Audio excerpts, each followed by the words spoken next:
Syed,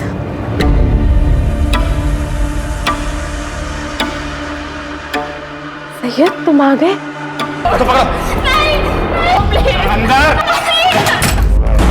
please बोलो, please मुझे बाहर आने प्लीज।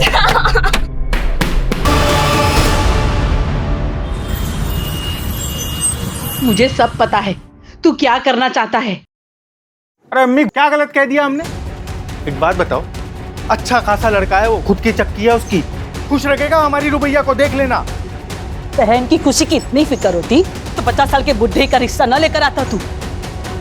अभी उसकी अम्मी जिंदा है उसका ख्याल रखने के लिए। अरे तो कब तक जिंदा अरे अम्मी, समझने की कोशिश करो, घर के हालत पता है ना क्या है हमारे, देख नहीं सकती है वो, कोई लड़कों की लाइन नहीं लगने वाली यहाँ पे उसके लिए। देखना मैं उसका निकाह ना।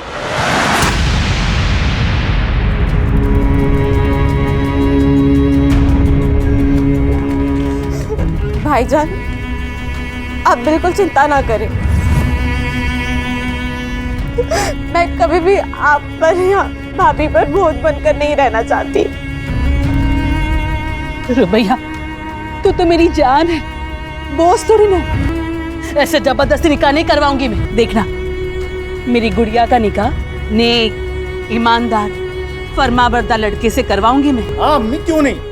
एक लड़की जो देख नहीं सकती, जो हूर की परी है, उसके लिए करोड़ों की गाड़ी में आएगा ना लड़का निकाह पढ़ने के लिए। अम्मी, ये ख्वाब है तुम्हारा, ख्वाब ही रहने दो। वो ना अल्लाह देखेगा, तू अपना काम कर। आ बेटा आ।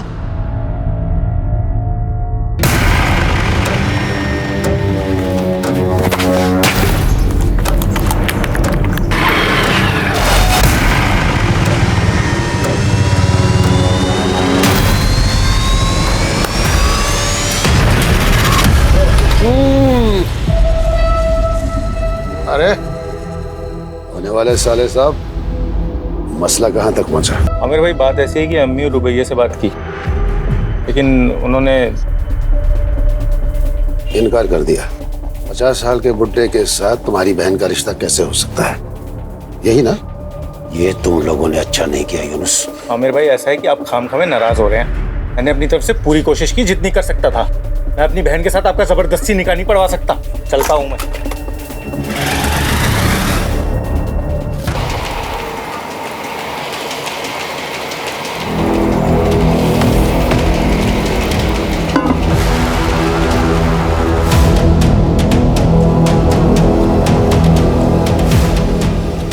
अरे हमसे क्या शर्माना, हमारी दुल्हन बन के ही तो आ रही हो। तुम्हारे भाई यूनुस से बात हो गई है।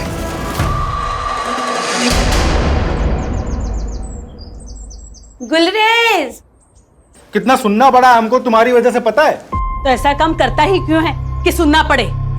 गुलरेज, आ गई बुढ़िया। ए गुलरेज। अरे खानम, आओ आओ।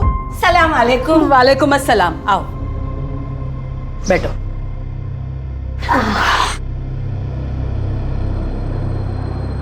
आराम से आराम से।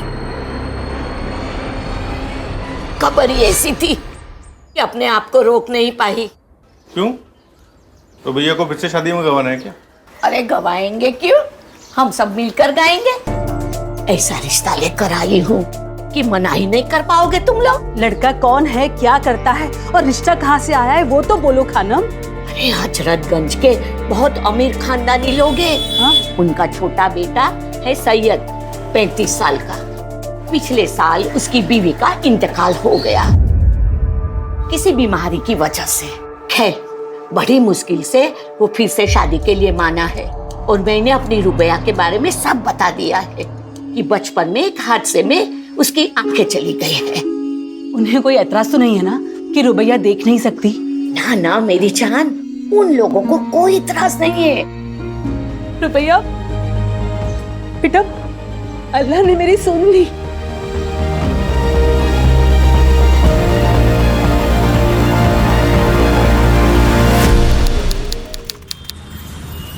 सैयद अमीन इब्न तौफीक अमीन, आपका निकाह रुबैया शेख बिनते फैज शेख से टिक्का राइजुल वक्त 51,000 में तय पाया है। क्या आपको कबूल है? जी कबूल है। भाई कबूल है, मुबारक हो। मुबारक हो, मुबारक हो बेटा, मुबारक हो। रुबैया शेख बिनते फैज़ आपका निकाह सैयद अमीन इब्ने तौफीक अमीन से सिक्का राइजुल वक्त 51,000 में तय पाया है। क्या आपको कबूल है? जी कबूल। भाई कबूल है। मुबारक हो, मुबारक हो, मुबारक हो।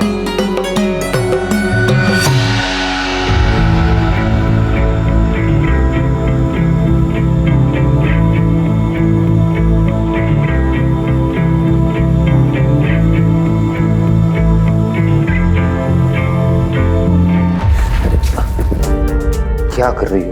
अभी टकराती। वो मैं इस कमरे की चीज़ों को पहचानने की कोशिश कर रही हूँ ताकि आगे जाके ठोकर ना लगे। आओ बैठो।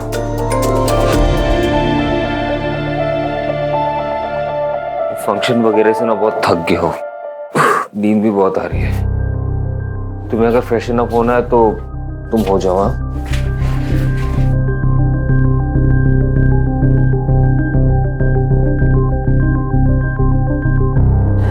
आपसे एक बात पूछूं? आपको सच में कोई एतराज तो नहीं है ना कि मुझे दिखाई नहीं देता?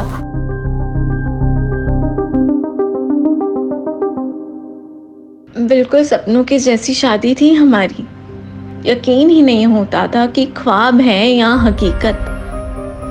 बस सब कुछ हकीकत ही था। रुबैया, तुम शादी में बहुत खूबसूरत लग रही थी। हमीदा अम्मी हमें बहुत प्यार करती हैं। उन्होंने कभी इस बात का एहसास ही नहीं होने दिया कि हम देख नहीं सकते कि हम लाचार हैं। शाजिया भाभी जो दुलार हमें देती थी वैसा तो कभी हमें अपनी सगी भाभी से भी नहीं मिला। अब्बू और जमील भाईजान वैसे तो हमसे ज़्यादा बात नहीं करते, पर खाने की टेबल पर चुटकुले सुनाकर हमेशा हमें हंसाने की कोशिश करते हैं। लेकिन इन सब में सबसे ज़्यादा प्यार और दुलार हमें अब्दुल मामू से मिलता है। जब भी आते हैं मेरे लिए गुड़ की बर्फी ज़रूर लाते हैं। हमारे शौहर सैयद एक नेकदिल इंसान है, कम बोलते हैं, पर मेरे लिए उनकी मोहब्बत हमें महसूस होती है। कुछ दिनों से शायद परेशान जान पड़ते हैं। उनकी अपने बिजनेस पार्टनर से कुछ कहा सुनी हुई है। अल्लाह से बस यही दुआ है कि सब ठीक हो जाए। सैयद कहाँ चिपका बैठा भाड़ा? अरे क्या हुआ? हाँ, ये क्या तरीका है? तू मुझे मेरा तरीका मत समझा सब। एक मिनट केतन बेटा, तुम घर में हो, इतना क्यों गुस्सा हो रहे हो? क्या बात? ये सब आप अपने बेटे से पूछिए। इसने मुझसे बिना पूछे कंपनी के अकाउंट से 5 करोड़ रुपए निकाले। वो पैसे मेरे हैं। वो पैसे मेरे हैं, मैंने निकाल लिए। क्या करेगा अभी तू? चल निकाल। चल चल चल। अपनी अखबार मत करा। मुझे मेरे पैसे चाहिए वरना क्या? वरना तुम्हारा और तुम्हारी बीबी का राज सबको बता देंगे।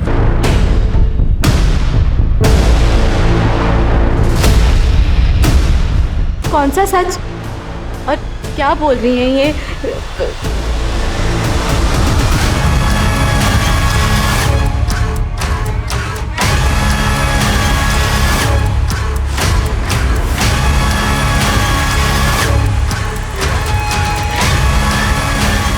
अम्मी, ये केतन कौन से राज के बारे में बात कर रहे थे?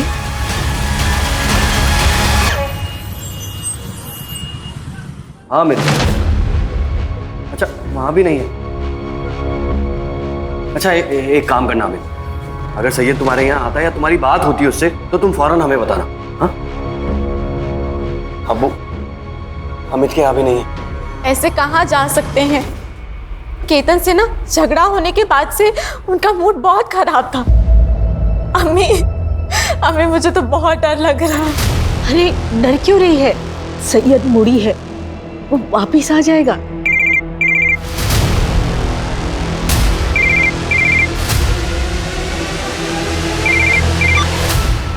हेलो साहब मैं दामोदर साहब, फैक्ट्री का वॉचमैन। सैयद साहब यहाँ पे खून में लथपथ पड़े साहब।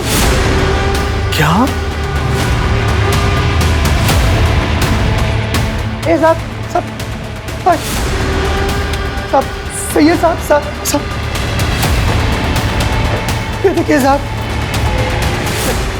ये देखिए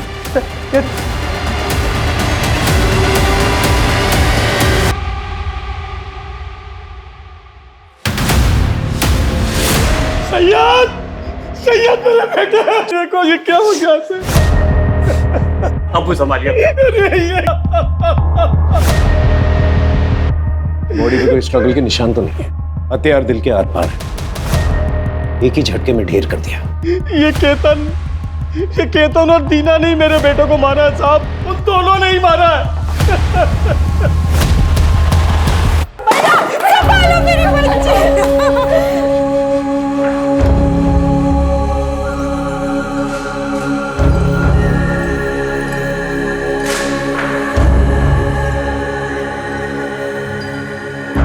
कुछ रोज पहले केतन आया था दीना के साथ मेरे घर पर। उसने सैयद को धमकी दी थी कि अगर सैयद ने उसके पैसे वापस नहीं किए तो पता नहीं सैयद का कौन सा राज खोल देगा वो। मुझे मेरे पैसे चाहिए वरना क्या? वरना तुम्हारा और तुम्हारी बीबी का राज सबको बता देंगे। किस राज की बात कर रहा था, हमें कुछ समझ ही नहीं आया।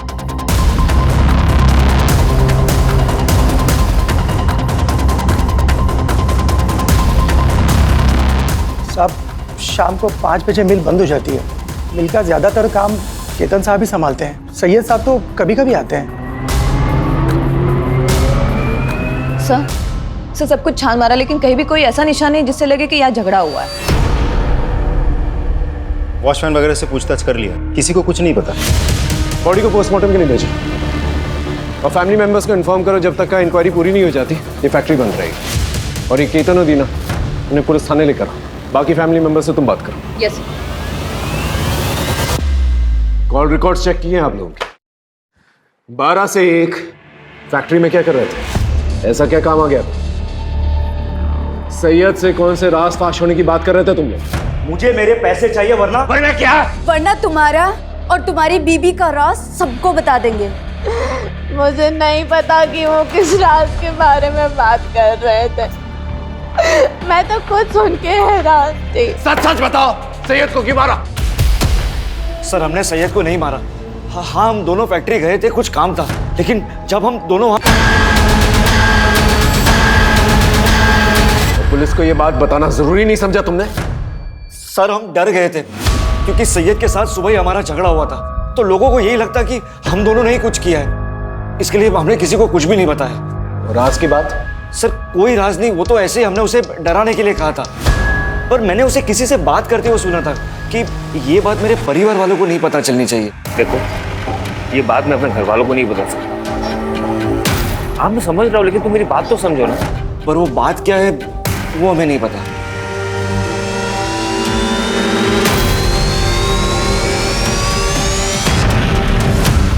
सैयद का फोन रात के 8 बजे बंद हुआ था लालगंज एरिया के आसपास, और सैयद के ऑटोप्सी रिपोर्ट के मुताबिक उसका खून हुआ रात के 9 बजे के आसपास।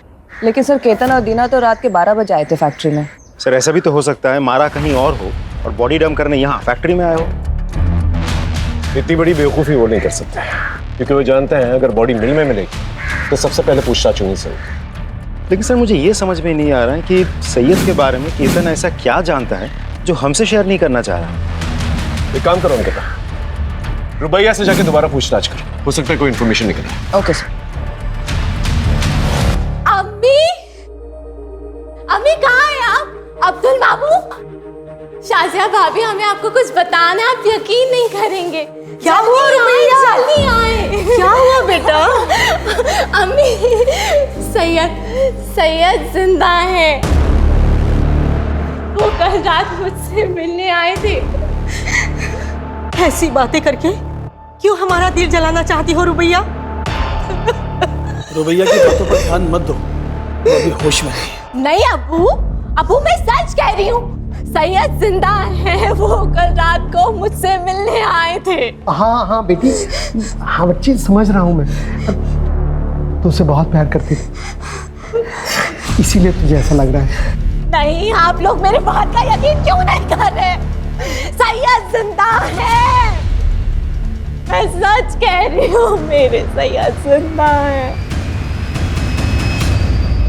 ना ही मैं झूठ बोल रही हूँ, ना ही मैं पागल हूँ मैडम। मेरे सैयद जिंदा है। वो रात को मुझसे मिलने आए थे और देखना आज भी आएंगे। आपको जल्दी मेरी बातों पे यकीन हो जाएगा। मेरे सैयद जिंदा है। अब मैं इसे कैसे यकीन दिलाऊं कि इसका सैयद अब इस दुनिया में नहीं। देखिए, मैं समझ सकती हूँ कि पति के जाने का इन पर गहरा असर हुआ है। आप जल्दी इन्हें अच्छे से थेरेपिस्ट को दिखाइए। सैयद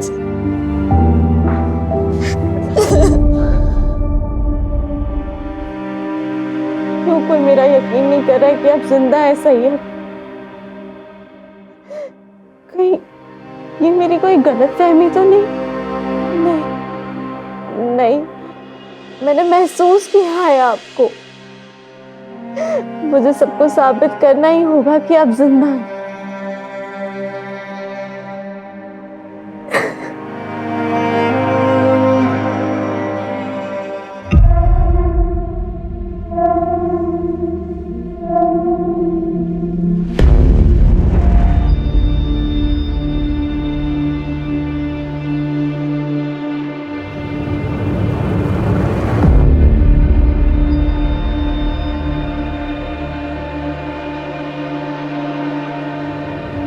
सैयद,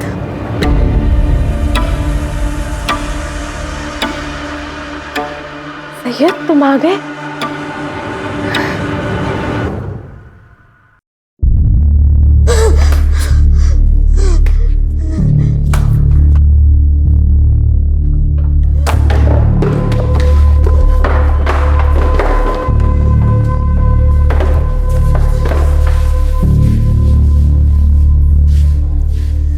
अम्मी समझा करो, हमको घर बेचना ही पड़ेगा।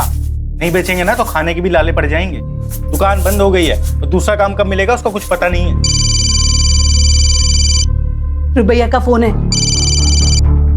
हाँ रुबैया, बोल मेरी बच्ची, तू ठीक है ना? अम्मी, मैं आप लोगों के यहाँ पे थोड़े दिन हरदोई रहना आना चाहती हूँ। यूनुस भाई को कहिए ना कि मुझे लेने आएंगे। हम नहीं जाएंगे, लखनऊ से वापस आने में पूरा दिन चला जाता है हमारा। कोई बात नहीं, मैं खुद ही आ जाऊंगी। आप उस यूनुस भाई को कहिए ना कि मुझे बस स्टॉप पे लेने आ जाए। मैं 10 बजे की बस पे बैठ के ना 12:30 बजे तक पहुंच जाऊंगी। हाँ बेटा, लेने आ जाएगा। हाँ तू आजा बेटा, चले जाना। ऐसे अचानक जाना है तुम्हें? क्या हुआ? सब ठीक तो है ना? हाँ सब ठीक है, बस मुझे मेरी अम्मी की याद आ रही है। मैं समझ सकती हूँ, अब्दुल मामू अभी आने ही वाले होंगे, वो तुम्हें छोड़ देंगे। नहीं, आप टेंशन ना लें। मैंने भाभी से कहकर कैब बुक करा दी है। मैं खुद ही चली जाऊंगी।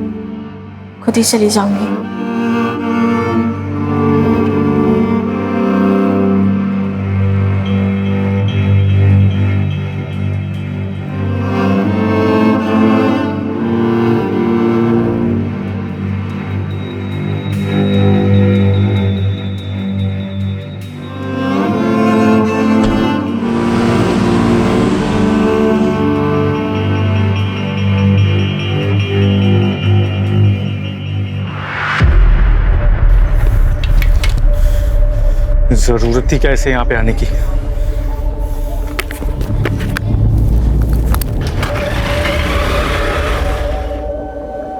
आ जाओ हरदोई। चलो जल्दी।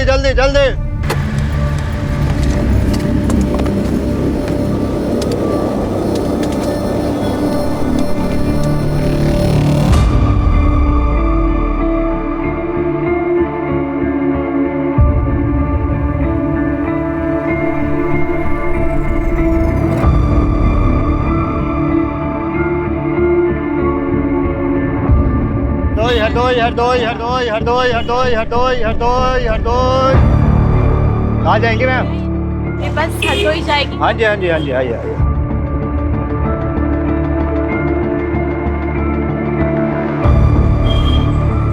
चलिए आराम से। चलिए। आराम से।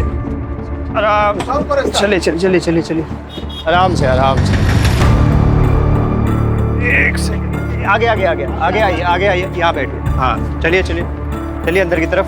हाँ बैठ जाइए, मैं आपका सामान यहीं रख देता हूँ, ठीक है? चलो भाई, बैठ गए सब लोग? अपना सामान रख लो ठीक से, ठीक?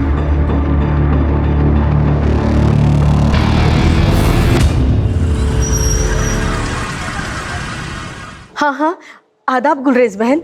रुबैया पहुंची क्या? हम लोग बहुत देर से कोशिश कर रहे हैं, उसका फोन बंद आ रहा है। मैंने यूनुस को भेजा है बस स्टॉप पे लेने के लिए, लेकिन उसे भी काफी वक्त हो गया है। हो सकता है बस छूट गई हो, दूसरी बस में हो। अल्लाह करे ऐसा ही हो। आए तो फोन करवा देना। जी जरूर। अम्मी, हमें रुबैया को अकेला भेजना ही नहीं चाहिए था। अम्मी, अरे हम तो कब से बस स्टॉप पे खड़े होकर रुबैया को ढूंढ रहे हैं घंटों से, वो कहीं मिली नहीं। ना वो 10 बजे वाली बस में थी, ना वो 2 बजे वाली बस में। अम्मी, हमको लग रहा है रुबैया हरदोई पहुंची नहीं है।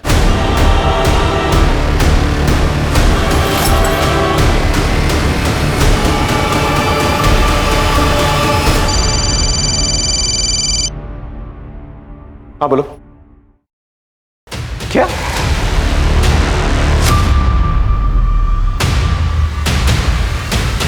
रुबैया मिसिंग? कहाँ चली गई मेरी बच्ची? पता नहीं क्यों उसे यकीन था कि सैयद जिंदा है और वो उसे रात में मिलने आता है। मुझे लगता है कि शायद इसीलिए मेरे पास आना चाहती थी, ताकि उसके ससुराल वाले को ये ना लगे कि उसकी दिमागी हालत ठीक नहीं है। हमने कभी उसे ये सब नहीं कहा। अच्छा, एक बात बताइए, सैयद और रुबैया के आपसी रिश्ते कैसे थे? मेरा मतलब है, उन दोनों में सब कुछ ठीक ठाक चल रहा था? सर, दोनों के बीच के रिश्ते बड़े अजीब थे। सैयद रुबैया से हमेशा एक दूरी बनाए रखता था, कभी बात भी नहीं करता था उससे। पर रुबैया हमेशा कहती थी कि कमरे में वो बड़े प्यार से रहता है। सर, मुझे ये बात बड़ी अजीब लगती थी।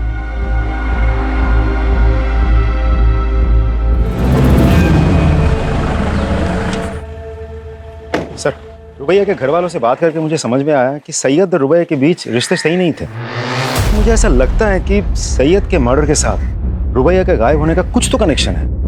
एक काम करो, रुबैया के कैब बुक करने से लेके बस स्टॉप पहुंचने तक उसके सारे फुटस्टेप्स ट्रैक करो, उसके call records, cab details, everything. Sir, एक और बात, रुबैया के गायब होने के बाद हरदोई से सिर्फ उसकी माँ आई थी, साथ में भाई यूनुस नहीं था।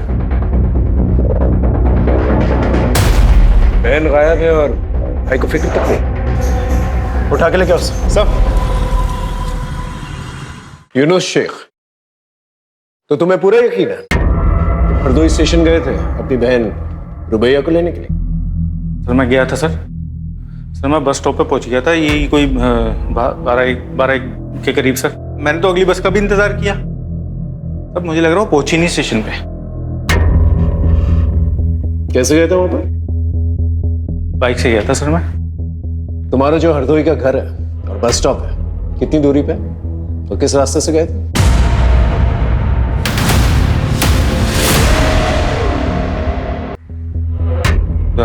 दूरी तो सर यही कोई 10 किलोमीटर की दूरी पे है सर। और फिर आता है, सबसे पहले राउदी चौक आता है और फिर उसके बाद एक बड़ी सी बाजार आती है सर, उसके बाद बस स्टॉप। नहीं सर, उससे पहले ही एक बड़ा सा आम का बाग भी आता है, उसके बाद आता है 2 किलोमीटर की दूरी पे है बस स्टॉप। ठीक है, जाओ, लेकिन जब भी बुलाएंगे वापस आना। आ जाऊंगा सर। अंकिता, रुबैया के घर से लेके बस स्टॉप तक जितने भी होटल्स, मोटल्स, ढाबे हैं वहां पर जाकर पता करो और रुबैया के सारे डिटेल्स जो हैं आसपास के पुलिस स्टेशन भिजवाओ। रुबैया का फोन 8 बजे से एक्टिव था, पता करो किस किस से बात की इसने। और ये रुबैया का भाई यूनुस सितंबर 15 को 10 से 4 के बीच में इसने किस किस से बात की, किस किस के साथ मैसेजेस एक्सचेंज किए, पता करो सब।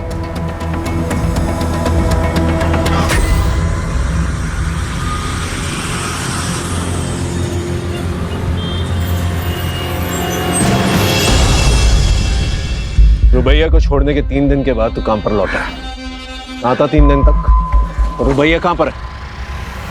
बोल। कौन रुबैया? ये गांव गया था, बाप बीमार है, आप फोन करके पता कर लो। और रही इस लड़की की बात, मैंने उसको बस में छोड़ा, वो बस में बैठी और मैं वहां से चला गया। तूने उसे बस में बैठते हुए देखा था? साहब, मैडम को दिखाई नहीं देता था, इसलिए वहां पे तब तक मैं रुका रहा जब तक वो बस में बैठ नहीं गई। वो खिड़की की तरफ बैठी थी। लेकिन साहब, आप लोग मुझसे क्यों पूछ रहे हैं ये सब? मैंने कुछ नहीं किया। हो सकता है तू कुछ नहीं जानता, लेकिन रुबैया तब से गायब हुई है जब से तेरी गाड़ी में बैठी है। सर, इसके बाद भी मेरी बुकिंग थी, आप चेक कर लीजिए। जब तक का ये केस सॉल्व नहीं हो जाता ना, तेरी ये गाड़ी जो है ना हमारी कस्टडी में रहेगी। जा, और शहर छोड़कर जाने की कोशिश मत करना। गाड़ी कस्टडी में। सर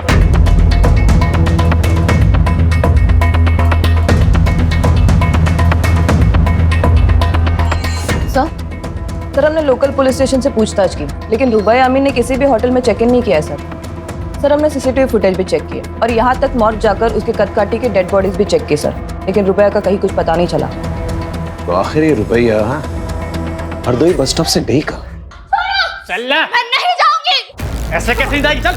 मैं इस गंदगी का हिस्सा कभी नहीं बनूंगी। चलो। कैसे नहीं बनेगी? कमल भाई, अबे चुप कर एक मिनट। हाँ लाला, इसको डराने से कुछ नहीं होगा। तो इसको अपने तरीके से इसकी औकात दिखाता हूँ। लड़की को खरोच भी नहीं आनी चाहिए, कोई दूसरा तरीका ढूंढ। ठीक है लाला।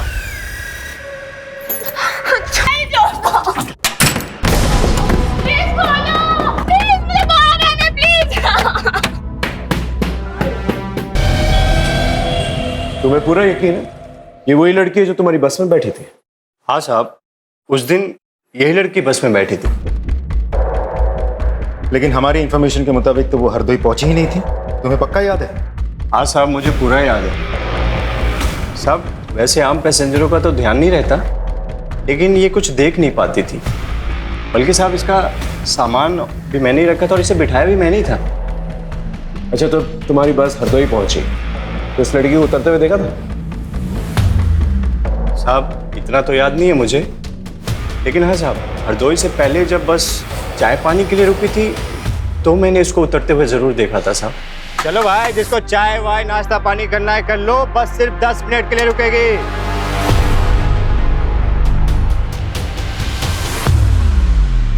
अच्छा, इस लड़की को दोबारा बस पे चढ़ते हुए देखा था आपने? हाँ सर, हमने देखा था।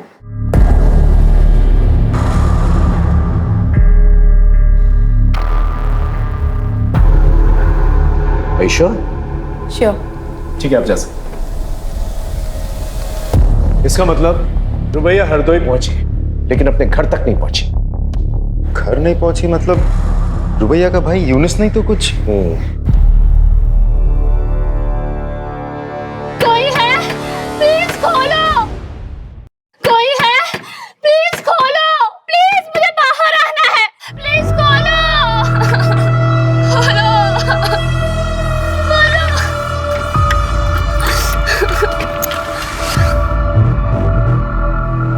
आज कस्टमर लेकर आ रहा हूँ, जरा से भी चालाकी करने की कोशिश की ना। तुम लोग जो बोलोगे वो मैं करूंगी। मेरी हालत की तरह मत करना प्लीज।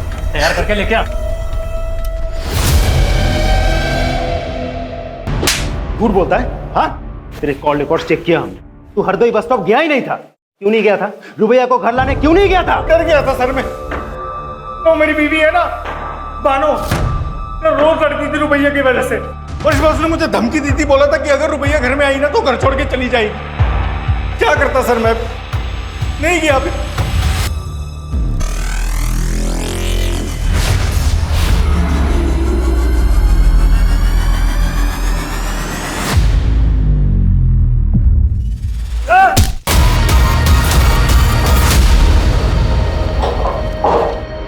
लाला, आयशा भाग गई। आयशा जिंदा नहीं बचनी चाहिए। मेरे फोन का इंतजार करो, दूसरी को भी ठिकाने लगाना है। ठीक है लाला।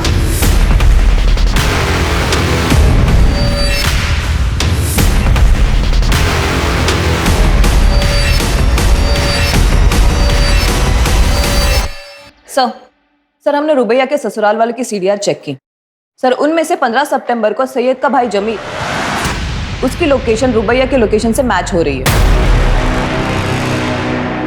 राजीव, इस जमील को उठा के लेके आओ।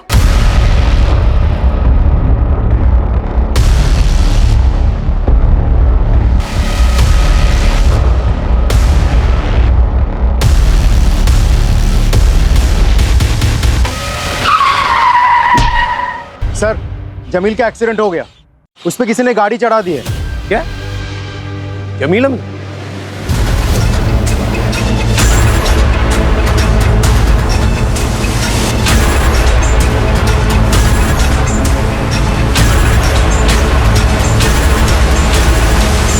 हमने तुम्हारे बैंक स्टेटमेंट्स चेक किए। तुमने बहुत सारे ट्रांजैक्शंस जो हैं बबल क्लब्स में किए। पहले हमें ये लगा कि शायद तुम हॉलिडे मनाने के लिए अपनी बीवी के साथ इस क्लब में जाते हैं, लेकिन जब हमने क्लब में फोन किया तो पता चला तुम वहां अपनी बीवी के साथ नहीं बल्कि सैयद के साथ वहां जाते थे। तो चल क्या रहा था तुम्हारा सैयद? हाँ देख सच बता दे। एक ही फैमिली के 3 मेंबर्स के साथ हादसा हुआ है, कोई भी झूठ बहुत भारी पड़ेगा तुझे। सर मैं बाइसेक्सुअल और सैयद गे था। हम दोनों एक दूसरे को डेट कर रहे थे और वो मुझे पैसे भी देता था।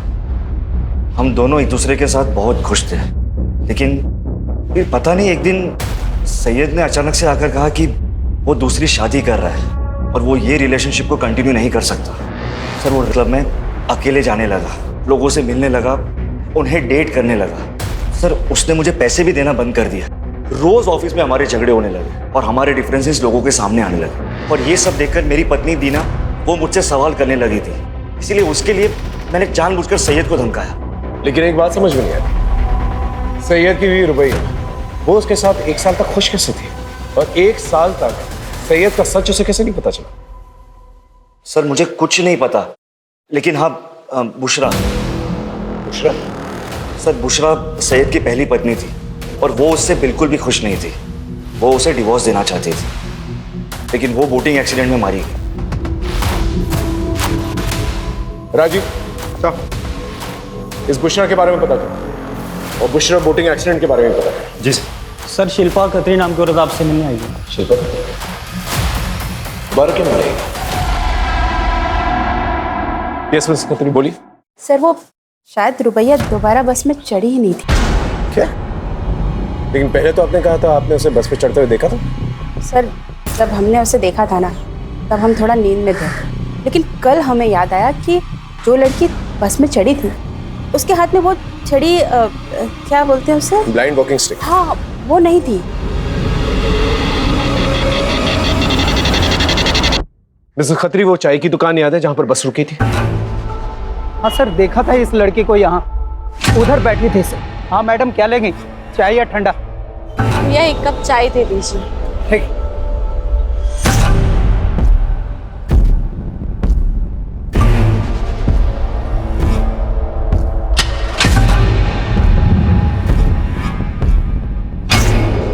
तो तुम कह रहे हो एक आदमी आया था उससे मिलने के लिए, फोन पे उससे बात करवाई और वो लड़की उसके साथ चली गई? जी सर। उस आदमी की शक्ल याद है?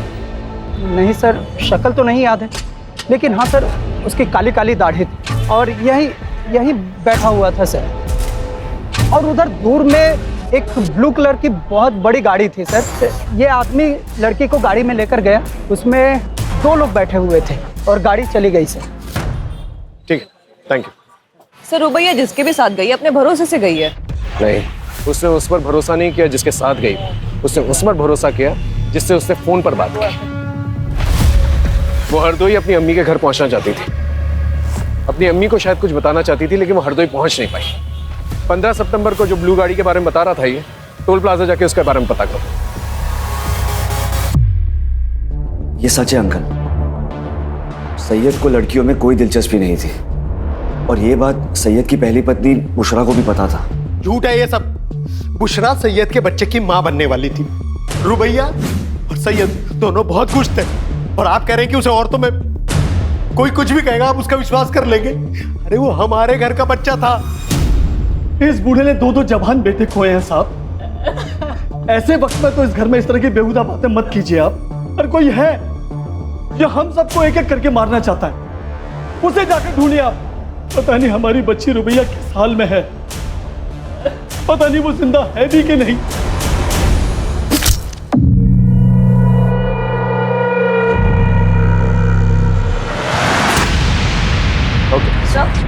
सूरजपुर के टोल प्लाजा का सीसीटीवी फुटेज आ गया और फ्रंट सीट पर बैठे 2 आदमियों का चेहरा दिख रहा है। कौन है ये लोग? गगन और बब्बन सर ये दोनों हिस्ट्री शीटर्स हैं और फिरोजपुर के ब्रोथल से भी इनका कनेक्शन है। उस गाड़ी के बारे में पता चला? किसके नाम पे रजिस्टर्ड है? जी सर जमील। जमील अमीन? यस सर वही रुबैया को लेकर गया था और इसके पहले कि हम उससे कुछ पूछ पाते उसका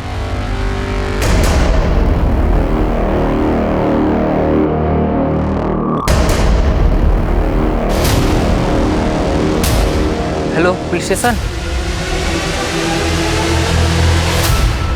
इसकी सांसें तो चल रही, इसको हॉस्पिटल लेके चलना होगा।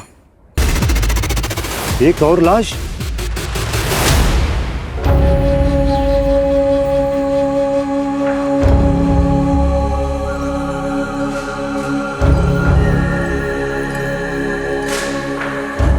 जी बोलिए। विक्टिम की मौत गला काटने से हुई है। बॉडी को 48 आवर्स हो चुका है और इसके साथ एक और जो लड़की की बॉडी आई थी जो बच गई। लेकिन दुख इस बात का ज्यादा है कि विक्टिम प्रेग्नेंट थी।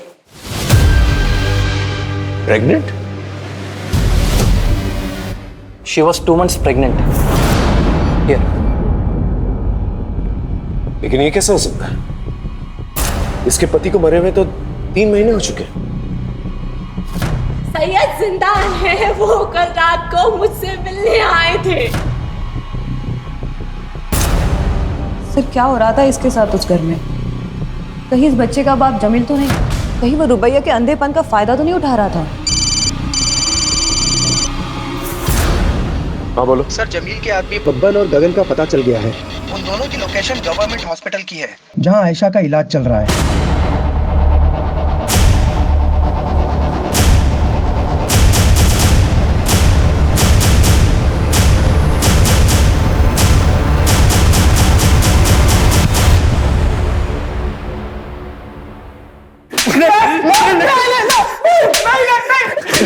किसने कहा था उसे मारने के लिए? किसके कहने पे मारा? बोल।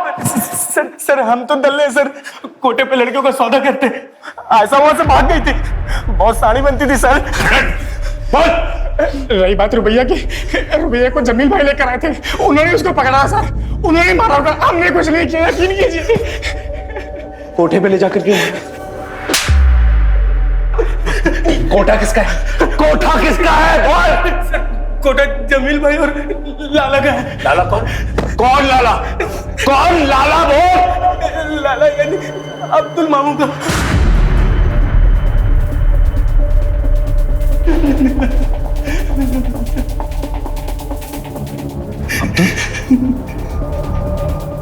लेकिन अब्दुल तो रुबैया को अपनी बेटी मानता था, और जमील और सैयद उसके अपने भांजे थे। वो अपनी बहन के बच्चों के साथ ऐसा कैसे कर सकता है?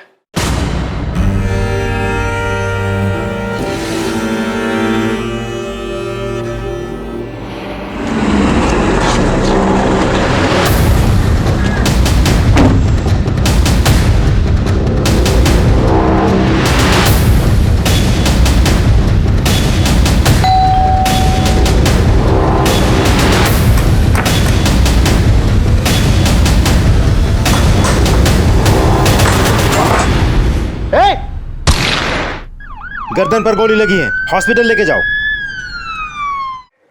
सर लेकिन अब्दुल ये सब करेगा ही क्यों? और इन सब में जमील कैसे फंस गया? सर, क्या चल रहा है मुझे कुछ समझ में नहीं आ रहा है। अजीब पहेली है। सैयद की पहली बीवी बुशरा, वो भी प्रेग्नेंट थी ना सर, और उसकी मौत बोटिंग एक्सीडेंट में हुई थी। सबका जवाब हमें इस सारे में मिलेगा। सर सन 2020 में भी भूषण अमीन ने अपने पति और ससुर के खिलाफ रिपोर्ट लगाई थी। ये देखिए रिपोर्ट। सैयद के खिलाफ तो कंप्लेन समझ में आती है, लेकिन तौफीक अमीन के खिलाफ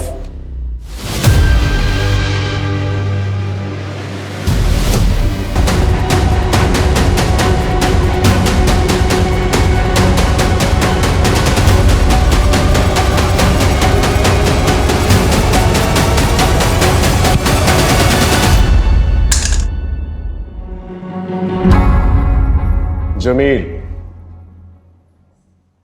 अब्दुल और हमीदा, तुम लोग तो सिर्फ प्यादे हो।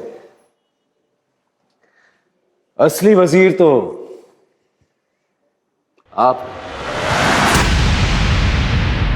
2020 में सैयद की पहली बीवी बुशरा, वो उसे छोड़कर हरियाणा जा रही थी। वो प्रेग्नेंट थी। कैसे? मैं नहीं चाहता था कि हमारे परिवार की सच्चाई बाहर वालों को पता चले। हमारे अपने खून, हमारे अपने छोटे बेटे सैयद को लड़कियों में कोई दिलचस्पी नहीं है। मैं चाहता था कि वो एक अच्छी सी लड़की के साथ निकाह करके इज्जतदार जिंदगी बसर करे। इसलिए मैंने बुशरा के साथ उसका निकाह करवाया। लेकिन नहीं, सैयद का दिमाग नहीं बदला और एक दिन जिस बात का डर था वही हुआ। बुशरा को सच्चाई पता चल गई। उसने ठान लिया कि दुनिया को वो सच्चाई बता देगी। मैं कैसे होने देता ये सब? अबू मुझे मेरे भाई से बात करनी है। मैं घर चली जाऊंगी। अबू खुदा के लिए मुझे यहाँ से जाने दीजिए, ताकि तू हमारे खानदान का नाम बदनाम कर सके। पर मैं तेरा वो हाल करूंगा कि तू यहाँ से जाने लायक नहीं रहेगी। चल चल चल।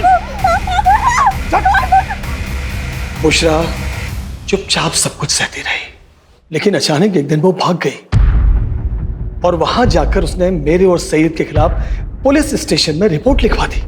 इसलिए बुशरा को तो रास्ते से हटाना ही था। उसके बाद हम दोनों ने जैसे तैसे सैयद को दूसरे निकाह के लिए मनाया।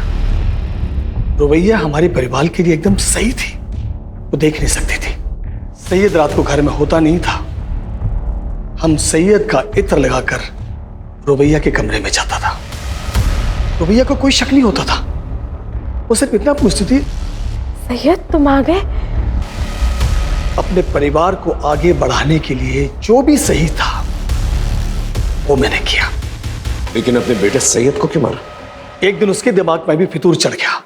आपको ये बात समझ में क्यों नहीं आती कि मुझे लड़के या नहीं लड़के पसंद है, और इसमें कोई गलत बात नहीं है। देखो, आप उस लड़की के साथ जो करना चाहते हो आप करो। उससे निकाह करनी है, उसके साथ सोना है, उसके साथ घूमने फिरना जाना है, जो करना है करो। लेकिन मुझे अपनी सच्चाई के साथ जीना है और मैं अपनी सच्चाई सबको बता के रहूंगा।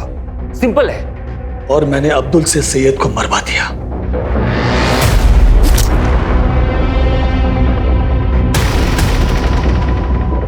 और मैंने और जमील ने मिलकर सैयद की बॉडी को फैक्ट्री में रखवा दिया, जिससे सारा शक केतन पर जाए।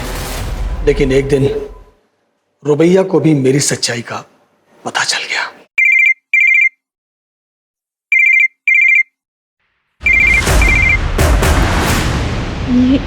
ये रिंगटोन तो अब्बू के फोन की है। अब्बू? और सैयद के मरने के बाद भी मैं ही था वो जिसे वो सैयद समझ रही थी। उसके बाद मैंने जमील को रुबैया के पीछे लगा दिया। हमारे अब्बू ने जो तुम्हारे साथ किया उसके लिए हम बहुत शर्मिंदा है रुबैया। अच्छा रुबैया, तुम हमारे साथ चलो। बस में जाना तुम्हारी जान के लिए खतरा है। और ये अब्दुल मामू भी तुमसे बात करना चाह रहे थे। हेलो मामू, मामू अब्बू। अब बेटा, तौफीक ने तुम्हारे साथ इतनी जलील हरकत की, मुझे पता चल गया है। तुम एक काम करो, जमील के साथ यहाँ चली आओ। ठीक है। और अब्दुल से कहा कि रुबैया को भी मार दो। माफ कर देना मेरी बच्ची। अगर तौफीक का कर्जा मुझ पर नहीं होता तो मैं ये कभी नहीं करता।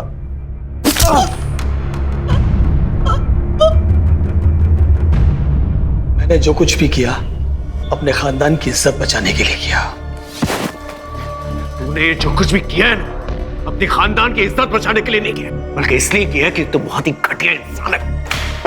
अपने बेटे की दोनों बीवियों का रेप किया है और मर्डर किया तूने। अब अपनी ये इज्जत लेकर सारी जिंदगी ना जेल में सड़ना।